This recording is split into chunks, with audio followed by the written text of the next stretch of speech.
तो friends, welcome to Prashant IAS।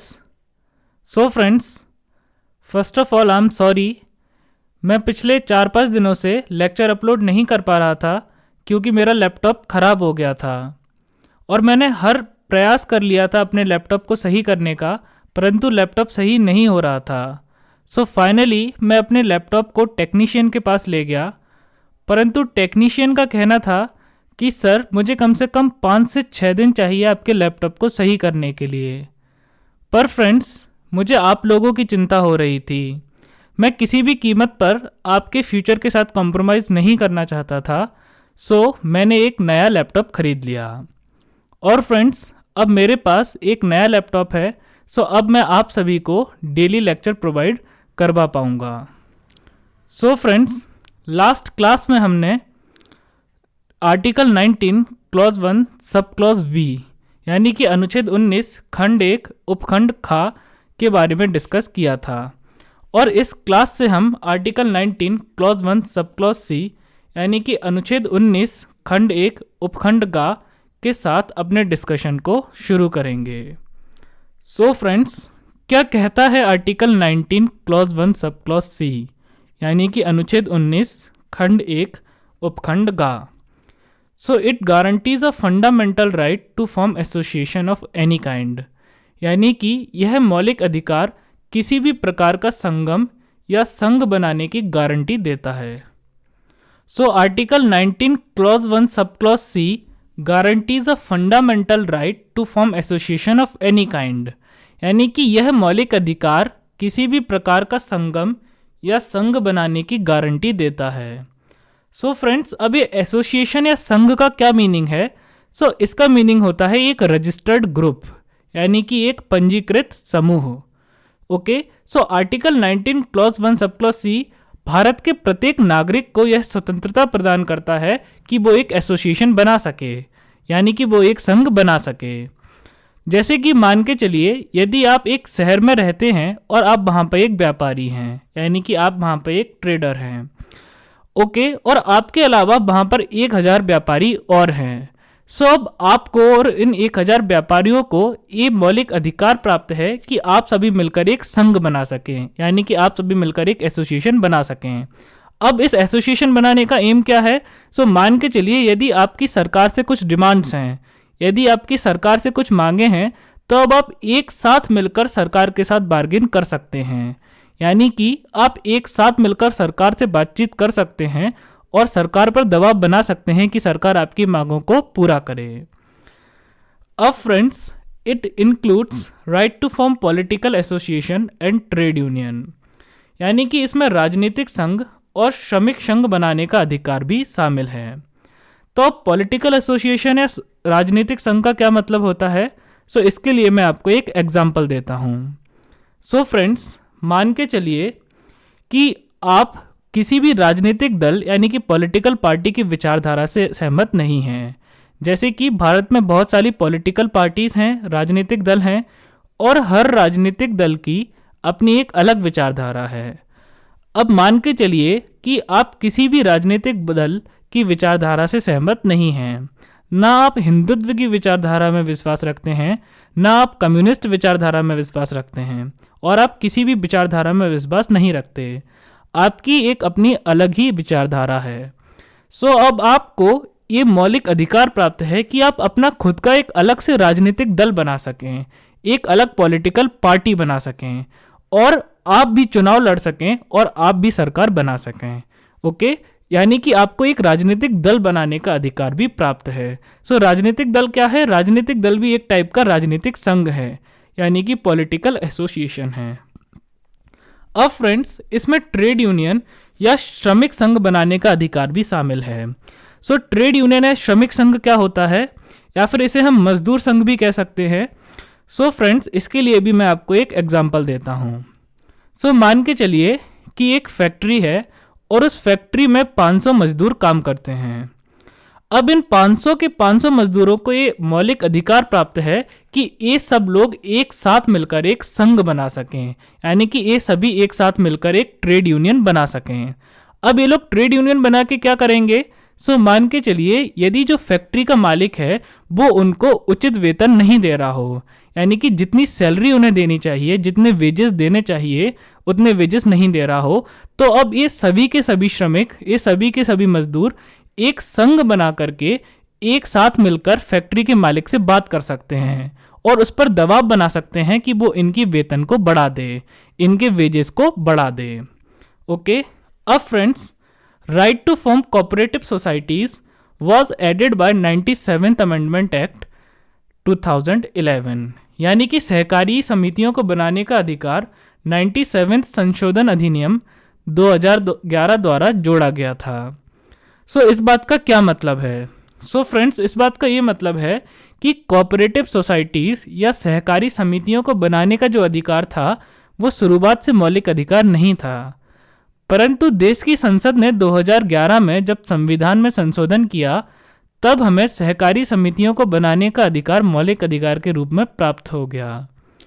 अब cooperative societies या सहकारी समितियां क्या होती हैं, इसके बारे में हम तब डिस्कस करेंगे जब हम इसके डेडिकेटेड चैप्टर को पढ़ेंगे, क्योंकि हमारे सिलेबस में कोऑपरेटिव सोसाइटीज से रिलेटेड डेडिकेटेड चैप्टर है, तो हमें इसके बारे में अलग से डिटेल में चर्चा करनी है। अब friends, right to form trade union doesn't mean a fundamental right to strike.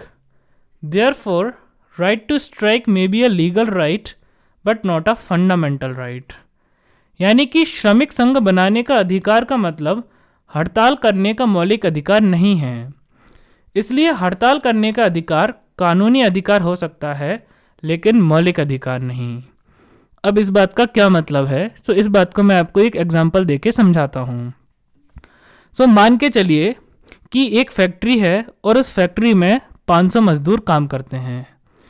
अब इन 500 के 500 मजदूरों को बहुत कम वेतन दिया जाता है, यानी कि जितना वेतन वास्तव में इनको चाहिए, जितना भत्ता इनको दिया जाना चाहिए, उतना वेजेस इनको नहीं दिए जाते हैं।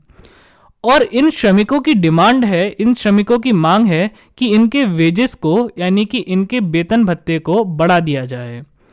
लेकिन फैक्ट्री का जो मालिक है वो इनके वेतन को बढ़ाने के लिए किसी भी कीमत पर राजी नहीं है।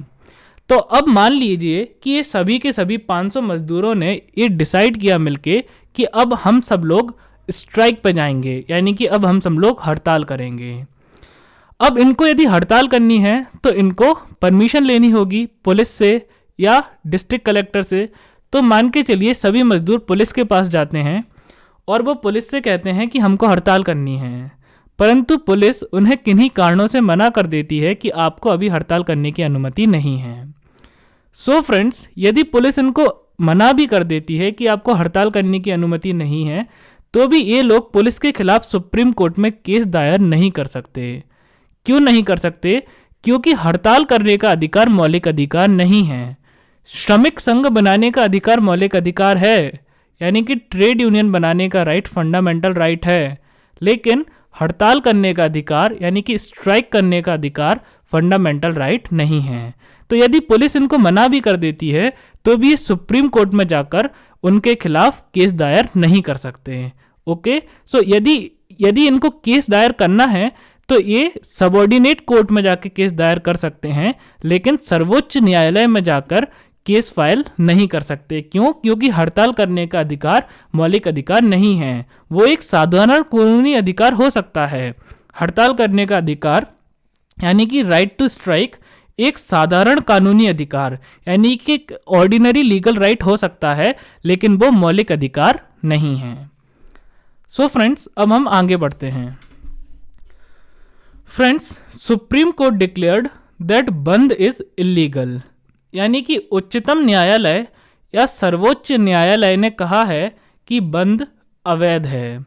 सो बंद क्या होता है? जैसे कि आप लोगों ने अभी न्यूज़ में सुना होगा कि मंगलवार को बहुत सारी किसान यूनियंस ने, फार्मर्स यूनियंस ने, यानी कि किसान संघों ने भारत बंद के लिए आह्वान किया था। ओके, सो मंगलवार को यानी कि 8 दिसंबर को क्या हुआ था कि बहुत सारे फार्मर्स यूनियंस ने यानी कि किसान संघों ने भारत बंद का आह्वान किया था। क्यों किया था? क्योंकि वास्तव में वो लोग फार्म एक्ट्स का विरोध कर रहे हैं, यानी कि जो सरकार ने हाल ही में कृषि कानून पास किए हैं वो उन कृषि कानूनों का विरोध कर रहे हैं। सो इन कानूनों के विरोध में उन्होंने भारत बंद का आह्वान किया था। अब फ्रेंड्स, उच्चतम न्यायालय क्या कहता है कि जो भारत बंद है ये पूर्णतः अवैध है, यानी कि इट इज़ इलीगल। अब वो इलीगल क्यों है? क्योंकि because it involves an element of force, क्योंकि इसमें बल और जोर जबरदस्ती शामिल है।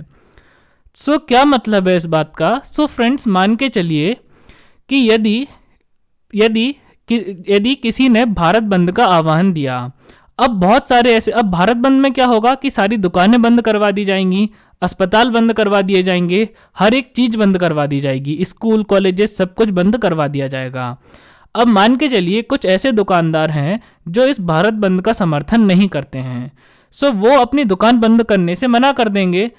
लेकिन जो लोग वास्तव में भारत बंद का आह्वान कर रहे हैं, यानी कि जो लोग वास्तव में भारत बंद का समर्थन कर रहे हैं, वो लोग अब इन दुकानदारों के साथ जोर जबरदस्ती करेंगे और इनके साथ बल का प्रयोग करेंगे और बलपूर्वक वो इनकी दुकानों को बंद करवा देंगे। तो सबसे पहली बात तो ये है कि भारत बंद में या फिर किसी भी प्रकार के बंद में जोर जबरदस्ती और बल का प्रयोग शामिल होता है, इसलिए ये अवैध है। और दूसरी बात है कि it brings a complete shutdown of business and disturbs public life, यानी कि यह सब कुछ पूरी तरह से बंद कर देता है और लोगों को इससे बहुत परेशानी होती है। तो क्या मतलब है इस बात का? सो इसको मैं आपको एक उदाहरण देके समझाता हूँ। सो मान के चलिए एक पप्पू नाम का व्यक्ति है और ये जो व्यक्ति है वो हाई ब्लड प्रेशर का मरीज है, यानी कि उच्च रक्तचाप का मरीज है। अब जिस दिन भारत बंद डिक्लेयर हुआ, मान के चलिए उस दिन इसको हार्ट अटैक आया, यानी कि इसको हार्ट का दौरा पड़ा। ओके, अब उसको अर्जेंट में इमरजेंसी में डॉक्टर चाहिए और हॉस्पिटल चाहिए, लेकिन चूंकि भारत बंद है तो हॉस्पिटल भी बंद है और सारी ट्रांसपोर्टेशन सर्विसेज यानी कि यातायात व्यवस्थाएं भी पूर्णतः बंद हैं। तो वो व्यक्ति जो है वो अस्पताल तक नहीं पहुंच पाया और ना ही उसको समय पर डॉक्टर मिल पाया, और समय पर डॉक्टर ना मिलने के कारण उसने अपना दम तोड़ दिया। तो इसका मतलब क्या है? तो इसका मतलब ये है कि उसके जीवन का अधिकार का वास्तव में उल्लंघन हुआ, उसके राइट टू लाइफ का वायलेशन हुआ। ओके, सो जो आम जनजीवन है उससे बंद से उसको बहुत अधिक परेशानी होती है। कुछ लोग डॉक्टर ना मिलने के कारण मर जाते हैं, कुछ लोगों के बहुत जरूरी काम रुक जाते हैं। इसलिए सर्वोच्च न्यायालय के अकॉर्डिंग जो बंद है वो पूर्णतः अवैध है।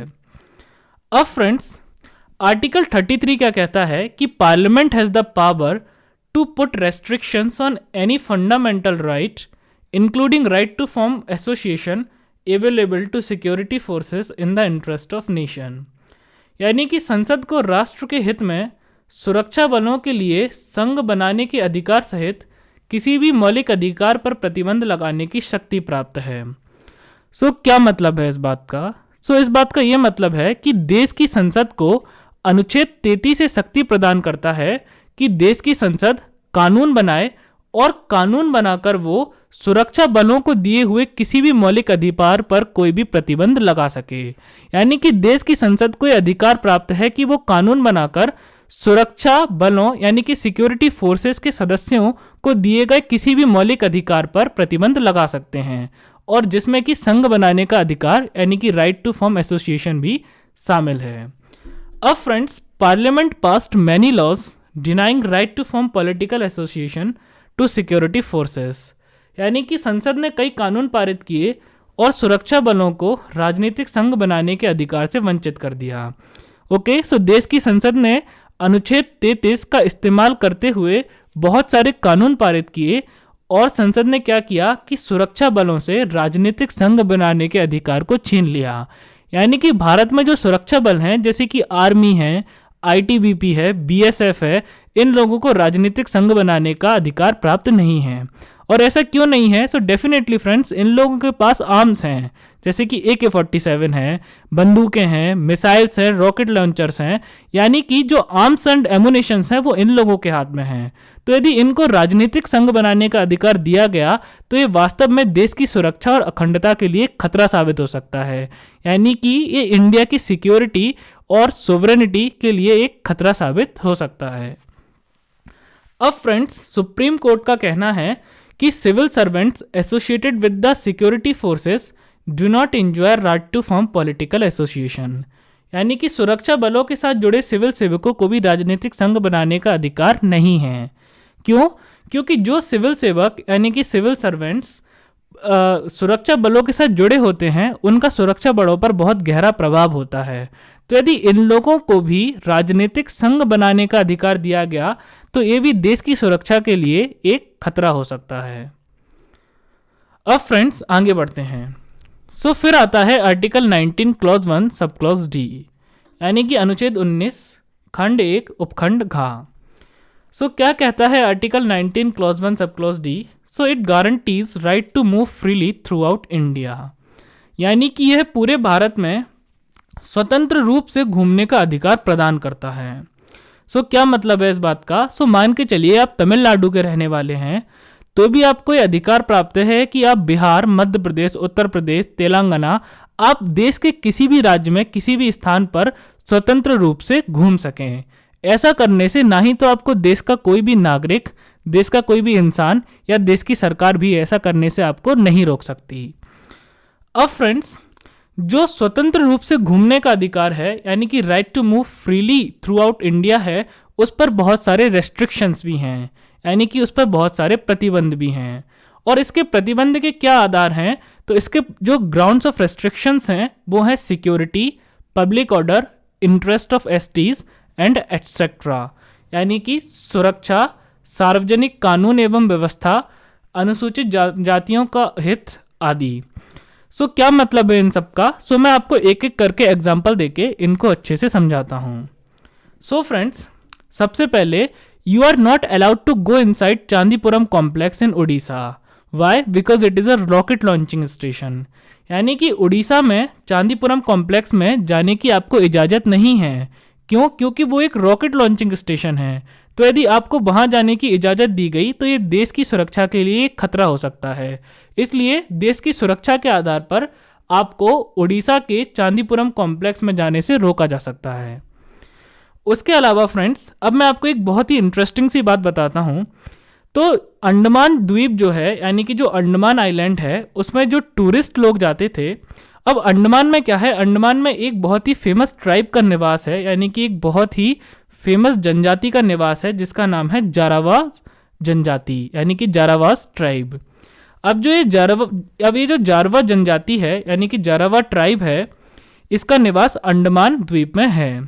अब फ्रेंड्स, जो टूरिस्ट लोग अंडमान आइलैंड को, यानी कि जो पर्यटक अंडमान आइलैंड को घूमने जाते थे, वो इनके निवास स्थान के समीप भी जाते थे और वहाँ पर ये पर्यटक यानी कि ये टूरिस्ट जारावा ट्राइब यानी कि जारवा जनजाति के लोगों को खाना देते थे और खाना के बदले में उनसे कहते थे कि आप डांस करके दिखाइए।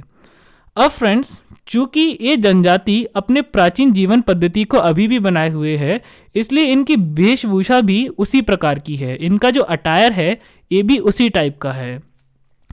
सो फ्रेंड्स, इनका जो वेशभूषा है वो उसी टाइप की है, यानी कि ये बहुत कम कपड़े पहनते हैं और ये ऑलमोस्ट न्यूड रहते हैं, यानी कि ऑलमोस्ट ये नग्न अवस्था में रहते हैं। तो अब टूरिस्ट क्या करते थे कि इन लोगों को खाना दिया और उसके बदले में इनसे बोला कि आप डांस करके दिखाइए, और इनकी न्यूड वीडियोस यानी कि इनकी नग्न जो वीडियोस थी उनको ये यूट्यूब पर डाल देते थे। ओके, तो सबसे पहली बात तो ये उनकी गरिमा के खिलाफ था, यानी कि उनकी डिग्निटी के खिलाफ था, क्योंकि सर्वोच्च न्यायालय के अकॉर्डिंग आर्टिकल 21 केवल जीवन का अधिकार नहीं देता वरन वो गरिमापूर्ण जीवन का अधिकार देता है। और यदि आप किसी की नग्न वीडियोस इस तरह से किसी प्लेटफॉर्म पर डालेंगे तो वो उनकी गरिमा के खिलाफ है, यानी कि वो इनकी डिग्निटी के खिलाफ है। उसके अलावा फ्रेंड्स, हम लोग जिस टाइप की लाइफ स्टाइल में रहते हैं, तो मान के चलिए यदि किसी इंसान को टाइफाइड हो गया, तो यदि आपको टाइफाइड होता है तो आप अपने डॉक्टर के पास जाएंगे और वो आपको एंटीबायोटिक्स देगा और आप ठीक हो जाएंगे। यानी कि हमारी बॉडीज़ उतनी नेचुरल नहीं हैं, हमारी बॉडीज़ में बैक्टीरिया का अटैक हो चुका है और हमारी बॉडीज़ में कहीं ना कहीं बैक्टीरियाज होते हैं। तो ये जो टूरिस्ट थे वो जब जारावा ट्राइब यानी कि जारावा जनजाति के लोगों से मिलते थे तो ये अपने शरीर से उनके शरीर में बैक्टीरियाज को ट्रांसफ़र कर देते थे, और जिसके कारण बहुत सारे जनजातीय लोगों की मृत्यु हो जाती थी। तो एक तरफ तो आप उनके गरिमापूर्ण जीवन को छीन रहे हैं और दूसरी तरफ आप उनके जीवन को ही छीन रहे हैं। क्यों? क्योंकि आपके संपर्क में आने से उनकी मृत्यु हो रही है। इसलिए सर्वोच्च न्यायालय ने आदेश दिया कि उस सड़क को पूर्णतः बैन कर दिया जाए जो अंडमान पर्यटन स्थल को जारवा जनजाति के निवास से जोड़ती है। So the road which connects the Andaman tourist place to the residence of Jarawa tribe is now banned. तो अब उस रोड को बैन कर दिया गया है, यानी कि उस पर जाना निषेध कर दिया गया है जो अंडमान पर्यटन स्थल को जारवा जनजाति के निवास से जोड़ती है। क्यों? क्योंकि जो टूरिस्ट हैं यानी कि जो पर्यटक हैं उनसे जनजाति के लोगों का मिलना जनजाति के लोगों के जीवन के लिए घातक है। ओके, सो इस आधार पर भी आपको रोका जा सकता है। उसके बाद फ्रेंड्स आता है इनर लाइन परमिट। तो इनर लाइन परमिट क्या है? So inner line permit is a kind of document which you need when you want to go to the states of Arunachal Pradesh, Mizoram, Nagaland और मणिपुर। यानी कि यदि आप अरुणाचल प्रदेश, मिजोरम, नागालैंड या मणिपुर जाना चाहते हैं तो आपको एक दस्तावेज की आवश्यकता होगी और इस दस्तावेज का नाम है इनर लाइन परमिट। और जब आपके पास इनर लाइन परमिट होगा तभी आपको अरुणाचल, मिजोरम, नागालैंड और मणिपुर में जाने की इजाज़त दी जाएगी, अन्यथा आपको इन राज्यों में जाने की इजाज़त नहीं दी जाएगी। अब फ्रेंड्स, पहले क्या था कि सिर्फ अरुणाचल प्रदेश, मिजोरम और नागालैंड में जाने के लिए ही इनर लाइन परमिट की आवश्यकता पड़ती थी, पर यानी कि शुरुआत में मणिपुर इस सूची का हिस्सा नहीं था। लेकिन 1 जनवरी 2020 से मणिपुर में भी इनर लाइन परमिट को लागू कर दिया गया है। यानी कि यदि आपको 1 जनवरी 2020 के बाद मणिपुर जाना है तो आपको इनर लाइन परमिट की आवश्यकता पड़ेगी। अब फ्रेंड्स, इनर लाइन परमिट की आवश्यकता है क्यों? यानी कि भारत के नागरिकों को भी अरुणाचल प्रदेश, मिजोरम, नागालैंड और मणिपुर में जाने के लिए क्यों इस पास की आवश्यकता पड़ती है? सो फ्रेंड्स, सबसे पहला रीज़न तो है देश की सुरक्षा। क्यों? क्योंकि ये जो राज्य हैं वो दूसरे देशों के साथ अपनी सीमा को साझा करते हैं, यानी कि अपने बॉर्डर को शेयर करते हैं। तो इस बात के बहुत चांसेस हैं कि आप किसी दूसरे देश के समर्थक हों, ओके, और आप वहाँ की जनता को भारत की सरकार के खिलाफ भड़का दें, आप वहाँ की जनता को किसी प्रकार का नुकसान पहुँचाएं, आप वहाँ पर अलगाववाद को पैदा करें, यानी कि आपके वहाँ जाने से देश की सुरक्षा को खतरा हो सकता है। सो इस आधार पर भी इस डॉक्यूमेंट को लागू किया गया था। ओके, उसके अलावा फ्रेंड्स, इन राज्यों की जो अर्थव्यवस्था है यानी कि इकोनॉमी है वो बहुत ज़्यादा कमज़ोर है, बहुत ज़्यादा वीक है। सो यदि इंडिया का जो मेन लैंड है, भारत की जो मुख्य भूमि है, वहाँ से अगर बड़े बड़े उद्योगपति इन प्रदेशों में जाकर उद्योग लगा लें तो वहाँ का जो लोकल एम्प्लॉयमेंट है यानी कि वहाँ के लोगों का जो रोजगार है वो पूर्णतः छिन जाएगा। इसलिए भी इनर लाइन परमिट की आवश्यकता थी। उसके अलावा ये जो राज्य हैं वो इकोलॉजिकली सेंसिटिव एरियाज में आते हैं, यानी कि पारिस्थितिक रूप से संवेदनशील राज्य हैं। सो इन आधारों पर इनर लाइन परमिट की आवश्यकता पड़ी। ओके, सो अब जो भी भारत का यदि कोई नागरिक किसी दूसरे राज्य से अरुणाचल प्रदेश, मिजोरम, नागालैंड या मणिपुर में जाता है तो इनकी सरकार को अभी पता होगा कि हमारे प्रदेश में वास्तव में कौन आया है, तो सरकार के पास आपकी सारी इन्फॉर्मेशन होगी। ओके, सो सरकार इस बात पर नज़र रखेगी कि कहीं आप वास्तव में देश की सुरक्षा के लिए कोई खतरा तो नहीं है, आप राज्य की सुरक्षा के लिए कोई खतरा तो नहीं है। ओके, अब फ्रेंड्स, इनर लाइन परमिट अभी न्यूज़ में है। क्यों? क्योंकि मेघालय के कुछ लीडर्स जो हैं, जो नेता हैं, वो इस बात को डिमांड कर रहे हैं कि इनर लाइन परमिट को मेघालय में भी लागू किया जाए। सो फ्रेंड्स, इस बात के बहुत अधिक चांसेस हैं कि इनर लाइन परमिट से इस साल यूपीएससी प्रीलिम्स 2021 में क्वेश्चन पूछा जा सकता है। सो इस टॉपिक को आप अच्छे से रिवाइज करना, क्योंकि ये टॉपिक न्यूज़ में है तो इसके बहुत ज़्यादा चांसेस बढ़ जाते हैं कि इससे क्वेश्चन पूछा जा सकता है और आर्टिकल 19 खंड 1 उपखंड घ से क्वेश्चन पूछा जा सकता है। ओके, सो फ्रेंड्स, अब हम आगे बढ़ते हैं। सो फ्रेंड्स, उसके बाद आता है आर्टिकल 19 क्लॉज 1 सब क्लॉज ही, यानी कि अनुच्छेद 19 खंड 1 उपखंड डा। सो अनुच्छेद 19 खंड 1 उपखंड डा क्या कहता है? It guarantees to every citizen to the freedom of residence and settlement, यानी कि भारत के प्रत्येक नागरिक को भारत के राज्य क्षेत्र के किसी भी भाग में निवास करने और बस जाने का अधिकार प्राप्त है। सो क्या मतलब है इस बात का? सो मान के चलिए कि आप तमिलनाडु के मूल निवासी हैं, तो भी आपको ये अधिकार प्राप्त है भारत का नागरिक होने के नाते कि आप उत्तर प्रदेश, राजस्थान, मध्य प्रदेश या भारत के किसी भी राज्य में निवास कर सकें और वहाँ पर बस जाएं। अब वहाँ पर कोई भी उद्योग कर सके, वहाँ पर बस जाएं, वहाँ पर निवास कर सके, वहाँ पर संपत्ति खरीद सकें। अब फ्रेंड्स, पहले क्या था कि जम्मू कश्मीर में बस जाना और वहाँ पर निवास करना निषेध था, यानी कि इस बात की परमिशन नहीं थी कि जम्मू कश्मीर में कोई भी नागरिक किसी अन्य राज्य से निवास कर सके या वहाँ पर बस जाए या वहाँ पर प्रॉपर्टी को खरीद सके। लेकिन फ्रेंड्स, बाद में जैसे कि आप सभी जानते हैं, भारत सरकार ने क्या किया, संसद ने क्या किया भारत के, कि जम्मू कश्मीर बाइफर्केशन बिल के बाद जम्मू कश्मीर एक यूनियन टेरिटरी बन गया, यानी कि केंद्र शासित राज्य बन गया। और उसके बाद हाल ही में भारत सरकार ने इस बात की घोषणा की है कि जम्मू कश्मीर में अब जो अन्य प्रदेशों के, अन्य राज्यों के नागरिक हैं, जो भारत के अन्य राज्यों के नागरिक हैं, वो भी जम्मू कश्मीर में संपत्ति खरीद सकते हैं, यानी कि वो भी प्रॉपर्टी खरीद सकते हैं, वो भी वहाँ पर निवास कर सकते हैं, वहाँ पर बच सकते हैं, वहाँ पर किसी भी प्रकार की फैक्ट्री लगा सकते हैं। लेकिन फ्रेंड्स, आपको इस बात को ध्यान में रखना होगा कि अभी भी कृषि भूमि को खरीदने से निषेध है, यानी कि आप एग्रीकल्चरल लैंड को नहीं खरीद सकते। और एग्रीकल्चरल लैंड यानी कि कृषि भूमि को छोड़कर आप कोई भी भूमि जम्मू कश्मीर में भी आप खरीद सकते हैं। अब फ्रेंड्स, उसके बाद आता है article 19 clause 1 sub clause F, यानी कि अनुच्छेद 19 खंड 1 उपखंड 4। So it was right to property, यानी कि ये संपत्ति का अधिकार था।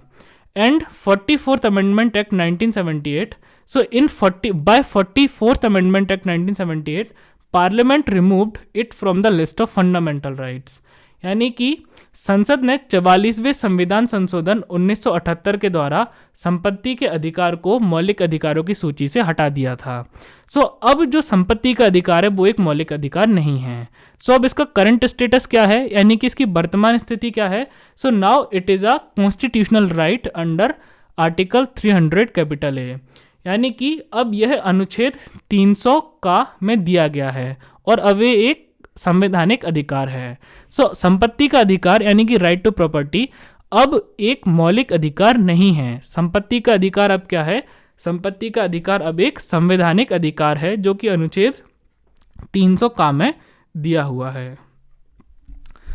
अब फ्रेंड्स, हम आगे बढ़ते हैं। सो उसके बाद आता है आर्टिकल 19 क्लॉज 1 सब क्लॉज जी, यानी कि अनुच्छेद 19 खंड 1 उपखंड 6। So it guarantees a right to vocation, that is a profession or a trade of one's choice, यानी कि भारत के सभी नागरिकों को कोई भी उपजीविका, व्यापार या कारोबार करने का अधिकार प्राप्त है। सो क्या मतलब है इस बात का? इस बात का ये मतलब है कि यदि आप भारत के नागरिक हैं तो आप जो व्यापार करना चाहें वो व्यापार कर सकते हैं। आप जो कारोबार करना चाहें, जो उपजीविका करना चाहें, जो प्रोफेशन करना चाहें, आप वो कर सकते हैं। जैसे कि यदि आप डॉक्टर बनना चाहें तो आप बन सकते हैं, यदि आप इंजीनियर बनना चाहते हैं तो आप बन सकते हैं, यदि आप कोई भी व्यापार करना चाहते हैं तो आप बंद कर सकते हैं। इससे आपको देश का कोई भी नागरिक, देश का कोई भी मनुष्य या फिर देश की सरकार भी नहीं रोक सकती। अब friends, state can impose some restrictions और qualifications on some professions in public interest, यानी कि राज्य सार्वजनिक हित में कुछ व्यवसायों पर कुछ प्रतिबंध या योग्यताएं लगा सकता है। अब इस बात का क्या मतलब है? इस बात को अब आप ध्यान से सुनिएगा। इस बात को मैं आपको एक एग्जांपल देके समझाता हूँ। मान के चलिए एक लड़का है, उसका नाम है छोटू। अभी जो छोटू नाम का लड़का है वो 12th क्लास में 12 बार फेल हुआ, यानी कि ये 12वीं कक्षा में, चलो 12 बार ज़्यादा हो गया, मान लेते हैं कि ये जो छोटू नाम का लड़का है वो 12वीं कक्षा में 4 बार फेल हुआ। ओके, उसके पेरेंट्स ने उसको अलग अलग जगह से 12th करवाई और वो हर बार फेल हो गया। 12th क्लास में वो 4 बार फेल हुआ। अब इसके पेरेंट्स का और इस लड़के का सपना है कि इसको डॉक्टर बनना है। इसके पेरेंट्स भी चाहते हैं कि ये डॉक्टर बने और ये लड़का भी चाहता है कि यह डॉक्टर बने। ओके, अब ये कुछ भी करने को तैयार हैं कि एक डॉक्टर बन जाए। अब फ्रेंड्स, मान के चलिए, अब आप कहेंगे कि सर अनुच्छेद 19 खंड 1 उपखंड 6 इस छोटू को अधिकार देता है कि वो जो व्यवसाय करना चाहे, जो प्रोफेशन करना चाहे वो कर सकता है। अब मान के चलिए कि जो लड़का 12वीं कक्षा में 4 बार फेल हो रहा है, यदि वो एक डॉक्टर बनेगा तो वो अपने पेशेंट्स के साथ में क्या करेगा? अब आप लोग खुद समझदार हैं कि वो अपने पेशेंट्स को क्या ट्रीटमेंट करेगा। ओके, फ्रेंड्स, इसका मतलब क्या है? इसका मतलब ये है कि देश की सरकार को ये अधिकार प्राप्त है कि वो देश की जनता के हित में यानी कि सार्वजनिक हित में कुछ व्यवसायों पर यानी कि कुछ प्रोफेशंस पर कुछ प्रतिबंध लगा सके। जैसे कि यदि आपको डॉक्टर बनना है तो आपको कम से कम एमबीबीएस पास होना चाहिए। जैसे कि यदि आप एलोपैथिक डॉक्टर बनना चाहते हैं तो आपके पास एमबीबीएस की डिग्री होनी चाहिए। यदि आप एक आयुर्वेदिक डॉक्टर बनना चाहते हैं तो आपके पास बीए एमएस की डिग्री होनी चाहिए। ऐसा नहीं हो सकता कि कोई लड़का 12th क्लास में 4 बार फेल हो रहा है, उसको हर जगह से 12th कराने की कोशिश की गई लेकिन वो तो भी फेल हुआ जा रहा है, उसके बाद भी वो कहता है कि नहीं मैं डॉक्टरी करूंगा, मैं डॉक्टर बनूंगा। ओके, सो यदि उसको डॉक्टर बनना है तो उसको 12th क्लास पास करनी होगी, चाहे फिर वो कितनी बार में भी करे। उसके बाद उसको एक ग्रेजुएशन डिग्री यानी कि यदि वो आयुर्वेदिक बनना चाहता है तो बीएमएस, और यदि वो एलोपैथिक बनना चाहता है तो उसको कम से कम एमबीबीएस करनी होगी, तभी वो डॉक्टर बन सकता है। यानी कि देश की सरकार किसी भी प्रोफेशन पर कुछ क्वालिफिकेशन लगा सकती है। जैसे कि यदि छोटू को डॉक्टर बनना था तो उसको कम से कम बीएमएस करना होगा, तभी वो आयुर्वेदिक डॉक्टर बन पाएगा। यदि उसे एलोपैथिक डॉक्टर बनना है तो उसे एमबीबीएस करना होगा। यानी कि देश की सरकार किसी भी प्रोफेशन पर, किसी भी व्यवसाय पर कुछ प्रतिबंध या कुछ योग्यताएं लगा सकती हैं कि यदि आप इन योग्यताओं को पालन करेंगे तभी आप इस व्यवसाय को कर सकते हैं, और ये देश की जनता के हित में है। क्योंकि यदि हम किसी को भी डॉक्टर बना दें तो फिर तो देश की जनता का क्या होगा आप खुद सोच सकते हैं। सो फ्रेंड्स, उसके बाद है कि state can even overtake a business और ट्रेड पार्शियली और completely provided it is in public interest. यानी कि राज्य आंशिक रूप से या पूरी तरह से किसी भी व्यापार को राष्ट्रीयकृत कर सकता है बशर्ते वह सार्वजनिक हित में हो। सो फ्रेंड्स, क्या मतलब हुआ कि राज्य आंशिक रूप से या पूरी तरह से किसी भी व्यापार को राष्ट्रीयकृत कर सकता है। सो इस बात का ये मतलब हुआ कि मान के चलिए जैसे कोई भी एक व्यापार है, कोई भी एक बिजनेस है, तो सरकार के पास ये शक्ति है कि सरकार उस, जैसे कोई मान के चलिए कोई प्राइवेट इंडस्ट्री है, कोई निजी इंडस्ट्री है। ओके, सो अब देश की सरकार के पास ये शक्ति है कि सरकार उस इंडस्ट्री की ओनरशिप या उस पर्टिकुलर व्यक्ति से छीनकर खुद के पास ले ले। सो क्या मतलब हुआ इस बात का, जैसे मान के चलिए एक प्राइवेट फैक्ट्री है। सो प्राइवेट फैक्ट्री का क्या मतलब हुआ कि इस फैक्ट्री का जो मालिक है वो एक प्राइवेट व्यक्ति है, वो एक निजी व्यक्ति है। अब यदि देश की सरकार को ऐसा लगता है कि इस फैक्ट्री की जो ओनरशिप है यानी कि इस फैक्ट्री का जो मालिक है वो इस अकेले व्यक्ति को ना होकर देश की सरकार को होना चाहिए, और ये काम जो है वो देश की जनता के हित में है, तो सरकार को ये शक्ति प्राप्त है कि सरकार उस व्यक्ति से उस फैक्ट्री की ओनरशिप को अपने पास ले ले। यानी कि सरकार ये घोषित कर दे कि अब इस फैक्ट्री का मालिक ये व्यक्ति नहीं है, अब इस फैक्ट्री की मालिक कौन है, भारत की सरकार है। और ऐसा हो भी चुका है, जैसे कि 1969 में और 1980 में बैंक्स का नेशनलाइजेशन किया गया था, यानी कि बैंकों का राष्ट्रीयकरण किया गया था। जैसे कि फ्रेंड्स, जो आज एसबीआई है, स्टेट बैंक ऑफ इंडिया, वो एक समय एक प्राइवेट बैंक था, लेकिन जब बैंक्स का राष्ट्रीयकरण किया गया यानी कि बैंक्स का नेशनलाइजेशन किया गया तो एसबीआई एक सरकारी बैंक बन गया। क्यों? क्योंकि पहले एसबीआई का मालिक कौन था, एक कोई प्राइवेट इंसान था, लेकिन उसके बाद एसबीआई का मालिक कौन बन गया, भारत सरकार बन गई। बिल्कुल उसी प्रकार जो पंजाब नेशनल बैंक है वो भी एक समय एक प्राइवेट बैंक था, यानी कि उसका मालिक एक प्राइवेट व्यक्ति था। लेकिन बाद में क्या हुआ, जब बैंक्स का नेशनलाइजेशन हुआ यानी कि राष्ट्रीयकरण हुआ तो उस प्राइवेट व्यक्ति से बैंक की ओनरशिप छीन ली गई, यानी कि अब वो प्राइवेट व्यक्ति जो था वो बैंक का मालिक नहीं बचा और भारत सरकार उस बैंक की मालिक बन गई। यानी कि यदि देश की सरकार चाहे तो वो आंशिक रूप से या पूरी तरह से किसी भी व्यापार को राष्ट्रीयकृत कर सकती है, लेकिन वो चीज़ सार्वजनिक हित में यानी कि जनता के हित में होना चाहिए। सो फ्रेंड्स, अब आगे बढ़ते हैं। सो फ्रेंड्स, अब आता है आर्टिकल 20 यानी कि अनुच्छेद 20। सो आर्टिकल 20 क्या कहता है, protection in respect of conviction of offences, यानी कि अपराधों के लिए दोष सिद्धि से संबंध में संरक्षण, अपराधों के लिए दोष सिद्धि के संबंध में संरक्षण। सो फ्रेंड्स, आर्टिकल 20 क्या कहता है, सो इस बात को हम एक एक करके इसके सारे क्लॉजेस में यानी कि इसके सारे खंडों में पढ़ते हैं। सो सबसे पहले हम पढ़ेंगे आर्टिकल 20 क्लॉज 1 यानी कि अनुच्छेद 20 खंड 1। सो क्या कहता है article 20 clause 1, so state is prohibited from enacting ex post facto criminal legislation, means criminal laws can not be given retrospective effect. तो क्या मतलब हुआ इस बात का, सो इस बात का ये मतलब हुआ कि दांडिक कानूनों को पूर्वव्यापी प्रभाव नहीं दिया जा सकता।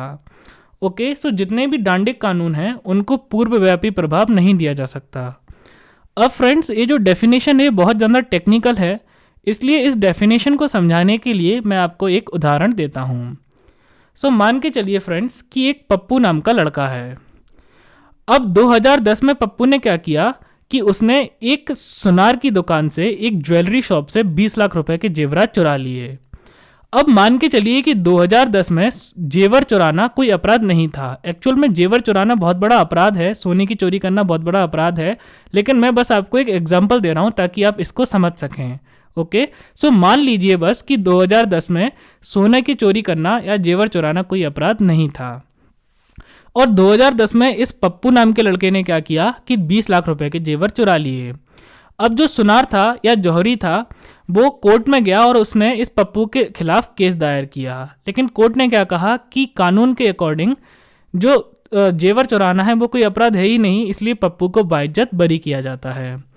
लेकिन फ्रेंड्स 2012 में क्या हुआ कि देश की संसद ने एक कानून बनाया जिसमें प्रावधान किया गया कि अब से जेवर चुराना एक अपराध है, और यदि कोई भी व्यक्ति जेवर चुराते हुए पकड़ा गया तो उसको 5 साल का सजा दी जाएगी, यानी कि उसको 5 साल तक जेल में डाला जाएगा।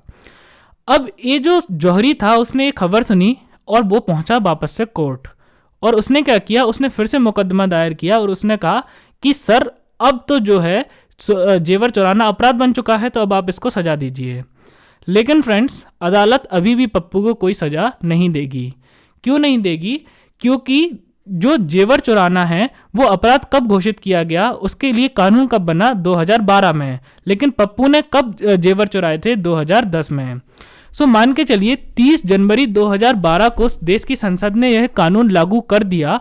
30 जनवरी 2012 को देश की संसद ने कानून लागू कर दिया कि अब जो भी जेवर चुराएगा उसको 5 साल के लिए सजा दी जाएगी।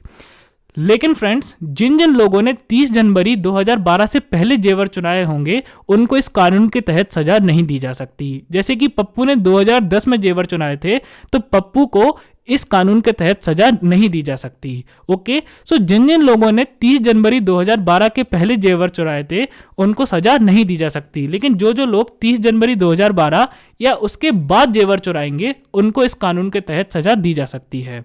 तो ये मतलब हुआ कि पूर्वव्यापी प्रभाव नहीं दिया जा सकता, यानी कि रेट्रोस्पेक्टिव इफेक्ट नहीं दिया जा सकता।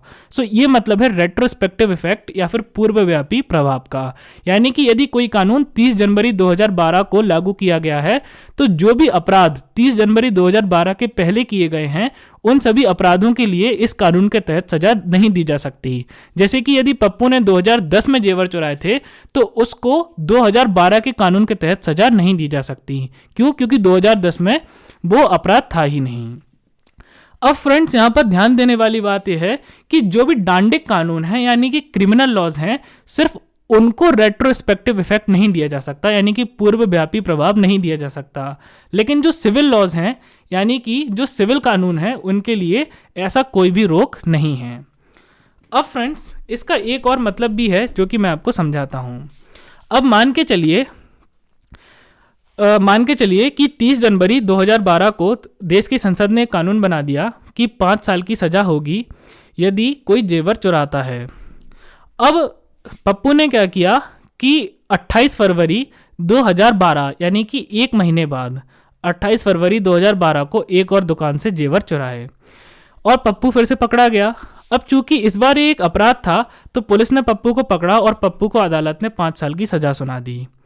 ओके, अब फ्रेंड्स अभी मान के चलिए कि 28 जनवरी 2012 को पप्पू ने जेवर चुराए और पुलिस ने पप्पू को पकड़ लिया और उसका केस अदालत में चल रहा है। अभी अदालत ने उसको सजा नहीं सुनाई है, अभी उसका अदालत में केस चल रहा है। ओके, अब फ्रेंड्स मान के चलो कि 2013 तक ये केस चलता रहा और 1 जनवरी 2013 को संसद एक नया कानून लेके आया कि अब जो लोग भी जेवर चुराएंगे उनको 5 साल की नहीं, उनको 10 साल की सजा दी जाएगी। ओके, लेकिन फ्रेंड्स चूंकि पप्पू ने 28 फरवरी 2012 को जेवर चुराए थे, इसलिए पप्पू को अभी भी उसी कानून के तहत सजा दी जाएगी जो कानून 28 फरवरी 2012 को लागू था। ओके, सो पप्पू को 1 जनवरी 2013 के कानून के तहत सजा नहीं दी जा सकती। यानी कि अदालत यदि 2013 में भी पप्पू को सजा सुनाती है तो अदालत पप्पू को 10 साल की सजा नहीं दे सकती। अदालत पप्पू को केवल 5 साल की सजा ही दे सकती है। यानी कि जो अपराध, जो दंड है, यानी कि जो पनिशमेंट है, उसका जो स्ट्रेंथ है, यानी कि उसका जो प्रभाव है, यानी कि जो स्ट्रेंथ है, यानी कि सीधी भाषा में सजा को बढ़ाया नहीं जा सकता। तो भले ही देश की संसद ने 1 जनवरी 2013 को एक कानून बना दिया कि अब से जो भी जेवर चुराएगा उसको 10 साल की सजा होगी, लेकिन पप्पू को अभी भी 5 साल की सजा होगी। क्यों? क्योंकि उसने 28 फरवरी 2012 को जेवर चुराए थे और 28 फरवरी 2012 के कानून के मुताबिक 5 साल की सजा होनी चाहिए। यानी कि सजा को बढ़ाया नहीं जा सकता। यदि पहले कम सजा थी तो पप्पू को कम सजा ही दी जाएगी। लेकिन फ्रेंड्स, अब दूसरी कंडीशन को इमेजिन कीजिए, एक दूसरी परिस्थिति को इमेजिन कीजिए कि अब देश की संसद ने 1 जनवरी 2013 को जो कानून बनाया उसमें उसने सजा को बढ़ाने की जगह घटा दिया। यानी कि देश की संसद ने ये बोला कि अब जो भी जेवर चुराएंगे उनको 5 साल की सजा की जगह केवल 2 साल की सजा दी जाएगी। यानी कि जिसने भी जेवर चुराए हैं उसको 5 साल की जेल की जगह केवल 2 साल की जेल दी जाएगी। तो ऐसी स्थिति में अब जो न्यायालय है वो पप्पू को 2 साल की सजा दे सकता है। यानी कि जो सजा है उसको घटाया जा सकता है, बढ़ाया नहीं जा सकता। यानी कि यदि 1 जनवरी 2013 को कानून बनता है और जो पप्पू ने अपराध किया है वो 28 फरवरी 2012 को किया है, तो यदि सजा घटती है, मान के चलिए यदि सजा 2 साल हो गई तो अब पप्पू को 2 साल की सजा दी जा सकती है। यानी कि सजा को घटाया जा सकता है। लेकिन यदि सजा बढ़ती है तो सजा को बढ़ाया नहीं जा सकता। अब फ्रेंड्स, इसका जो एक एग्जाम्पल है, ये जो जुवेनाइल था, यानी कि किशोर था निर्भया केस में, आप उसको देख सकते हैं। तो पहले के कानून के अकॉर्डिंग तो जब निर्भया केस हुआ उसके बाद देश की संसद ने कानून को बदला और उसके बाद सजा को बढ़ाया गया। लेकिन जो निर्भया केस में जुवेनाइल था, यानी कि किशोर था, उसको तब भी केवल 3 साल की जेल दी गई थी। क्यों? क्योंकि आर्टिकल 20 क्लॉज 1 के अकॉर्डिंग जो भी दांडिक प्रकरण है, यानी कि जो भी दांडिक कानून है, क्रिमिनल लॉज हैं, उनमें सजा को बढ़ाया नहीं जा सकता। सजा को घटाया तो जा सकता है लेकिन सजा को बढ़ाया नहीं जा सकता। इसलिए निर्भया केस के होने के बाद देश के संसद ने कानून में संशोधन किया और सजा को बढ़ाया। लेकिन जो जुवेनाइल था, यानी कि किशोर था निर्भया केस में, उसको केवल 3 साल के लिए सजा दी गई। क्यों? क्योंकि आर्टिकल 20 क्लॉज 1 क्रिमिनल लॉज, यानी कि दांडिक कानूनों को सबसे पहले तो रेट्रोस्पेक्टिव इफेक्ट डालने से रोकता है, यानी कि पूर्वव्यापी प्रभाव डालने से रोकता है। और उसके अलावा जितने भी क्रिमिनल लॉज हैं या दांडिक कानून हैं, उनमें यदि कोई बदलाव होता है भविष्य में तो जो पनिशमेंट है, यानी कि सजा है, उसको घटाया जा सकता है लेकिन बढ़ाया नहीं जा सकता। और इस कारण से जो निर्भया केस में किशोर था, यानी कि जो जुवेनाइल था, उसको केवल 3 साल की सजा मिली थी। सो फ्रेंड्स, अब हम आगे बढ़ते हैं। उसके बाद आता है आर्टिकल 20 क्लॉज 2, यानी कि अनुच्छेद 20 खंड 2। आर्टिकल 20 क्लॉज 2 क्या कहता है? Double jeopardy is not allowed. इस बात का क्या मतलब है? इस बात का ये मतलब है कि state is prohibited from practising double jeopardy, means no person shall be punished more than once in a court of law for committing a single offence. यानी कि किसी भी व्यक्ति को एक ही अपराध के लिए एक बार से अधिक अभियोजक या दंडित नहीं किया जाएगा। क्या मतलब है इस बात का? इस बात को मैं आपको एक एग्जांपल देके समझाता हूँ। जैसे कि मैंने आपको बताया था अभी पिछले एग्जांपल में कि मान के चलिए एक पप्पू नाम का व्यक्ति है जिसने एक सुनार की दुकान से 20 लाख रुपए के जेवर चुरा लिए। तो उसने क्या किया? उसने एक अपराध किया, ओके। और देश की संसद ने ये कानून बनाया है कि यदि कोई जेवर चुराता है तो उसको 10 साल की सजा दी जाएगी, ओके। अब न्यायालय पप्पू को एक बार अपराध करने पर केवल एक बार सजा दे सकता है। न्यायालय ऐसा नहीं कर सकता कि पप्पू ने अपराध एक किया है और उसको 2 सजा दे दे या फिर उसको 2 बार सजा दे दे, ओके। क्या मतलब है इस बात का? इस बात का ये मतलब है कि यदि पप्पू ने एक बार कोई अपराध किया है तो न्यायालय पप्पू को केवल एक बार सजा दे सकता है, उसको एक से अधिक बार सजा नहीं दे सकता। जैसे यदि कानून ये है कि यदि कोई जेवर चुराता है तो उसको 10 साल की सजा दी जाए, तो न्यायालय उसको 10 साल की सजा दे देगा। लेकिन अब जब उसने 10 साल की सजा काट ली तो अब न्यायालय ये नहीं कह सकता कि अब आपको 4 साल जेल में और रहना है। यानी कि यदि कोई व्यक्ति ने एक अपराध किया है तो उसको एक अपराध के लिए केवल एक बार ही दंडित किया जा सकता है, उसको एक से अधिक बार दंडित नहीं किया जा सकता।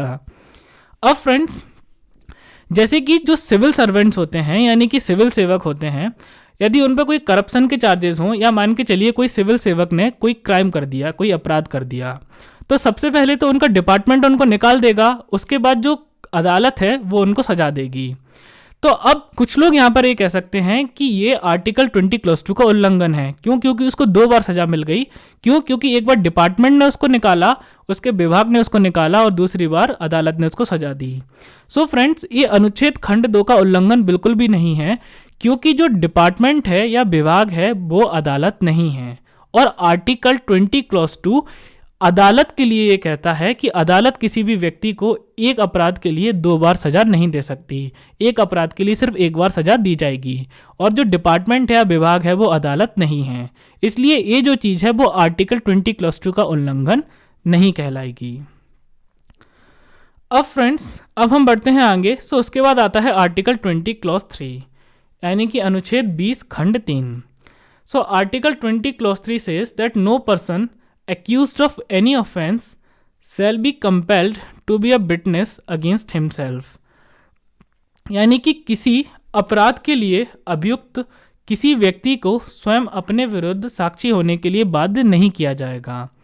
सो क्या मतलब है इस बात का? इस बात का ये मतलब है कि मान के चलिए यदि आपने कोई अपराध किया है तो अब देश की सरकार या पुलिस आपके साथ जोर जबरदस्ती नहीं कर सकती, आपके साथ आपको फोर्स नहीं कर सकती कि आप अपने खिलाफ गवाही दें या फिर आप अपने विरुद्ध स्वयं साक्षी बन जाएं। ओके, सो किसी भी अपराध के लिए अभियुक्त किसी भी व्यक्ति को स्वयं अपने विरुद्ध साक्षी होने के लिए बाध्य नहीं किया जाएगा। यानी कि पुलिस आपको इस बात के लिए फोर्स नहीं कर सकती, पुलिस आपके साथ जोर जबरदस्ती नहीं कर सकती कि पुलिस आपको ही आपके विरुद्ध साक्षी होने के लिए मजबूर करे, यानी कि पुलिस आपको आपके ही विरुद्ध गवाही देने के लिए मजबूर करे।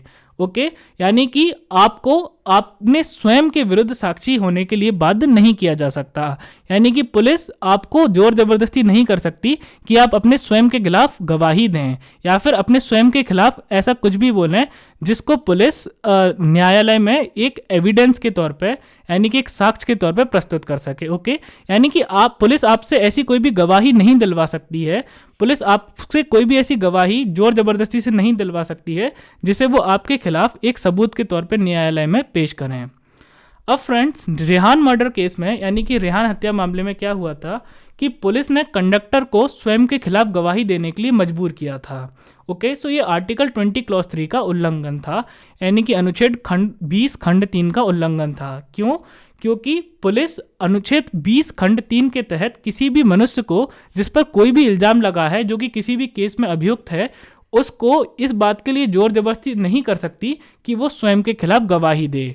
पुलिस उससे ऐसी कोई भी गवाही नहीं ले सकती जिसको कि पुलिस न्यायालय में उसके खिलाफ साक्ष्य के रूप में प्रस्तुत कर सके। ओके, यानी कि इसका सीधा सीधा मतलब ये है कि पुलिस आपके साथ ऐसी कोई भी जोर जबरदस्ती नहीं कर सकती कि पुलिस आपसे ही आप ही के खिलाफ गवाही दिलवाए। ओके, सो ऐसा रेहान मर्डर केस में हुआ था। सो ये आर्टिकल 20(3) का उल्लंघन था।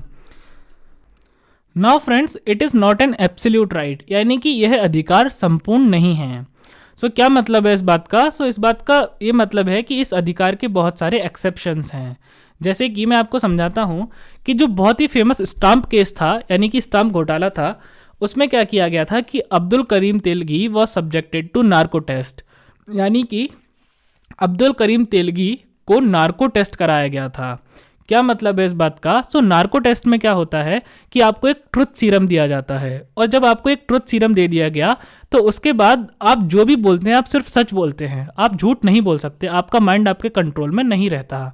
अब्दुल करीम तेलगी जो कि स्टाम्प घोटाले का मेन अभियुक्त था, जो मेन ऑफेंडर था, उसके खिलाफ क्या किया, जो मेन अक्यूज्ड था, जो मेन उसका अभियुक्त था, उसका नार्को टेस्ट कराया गया, यानी कि उसको ट्रुथ सीरम दिया गया। ओके, उसने जो भी बोला उसने सच बोला होगा। अब अदालत का क्या कहना था? अदालत का कहना यह था कि अब्दुल करीम तेलगी नार्को टेस्ट के दौरान जो भी बोलेगा उसको उसको उसके खिलाफ गवाही के तौर पे नहीं माना जाएगा। यानी कि उसकी जो गवाही है नार्को टेस्ट के दौरान, उसके बेसिस पर, उसके आधार पर उसको कोई भी सज़ा नहीं दी जाएगी, बल्कि जो भी इंफॉर्मेशन पुलिस अब्दुल करीम तेलगी से नार्को टेस्ट के दौरान लेगी, उस इंफॉर्मेशन का, उस जानकारी का यूज़ करके पुलिस आगे की इन्वेस्टिगेशन करेगी, यानी कि आगे की छानबीन करेगी। और उस छानबीन के आधार पर जो भी साक्ष्य प्राप्त होंगे उसके आधार पर अब्दुल करीम तेलगी को सज़ा दी जाएगी, ना कि उसकी स्वयं की गवाही के आधार पर। ओके, सो इस बात का ये मतलब है कि ये जो अधिकार है वो संपूर्ण नहीं है, यानी कि यदि आवश्यकता पड़े तो अदालत क्या कर सकती है, यानी कि आवश्यकता पड़ने पर इस पर उचित प्रतिबंध भी लगाए जा सकते हैं, इस पर रेस्ट्रिक्शंस भी लगाई जा सकती हैं। अब फ्रेंड्स, इसके बाद आता है आर्टिकल 21। सो आर्टिकल 21 एक बहुत बड़ा फंडामेंटल राइट है। सो अब आर्टिकल 21 को अब हम अगली क्लास से स्टार्ट करेंगे। सो फ्रेंड्स, आज के लिए बस इतना ही।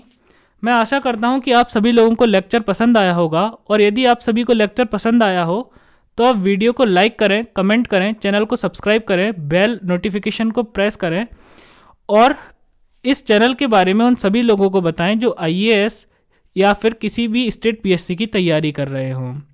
और फ्रेंड्स, नोट्स की लिंक मैंने डिस्क्रिप्शन में डाल दी है, तो आप डिस्क्रिप्शन से या मेरे ब्लॉग से डायरेक्टली नोट्स को डाउनलोड कर सकते हैं। और आप मुझे इंस्टाग्राम पे भी फॉलो कर सकते हैं, मेरी ID है Prashant IAS 7। So friends, till then take care of yourself. Thank you.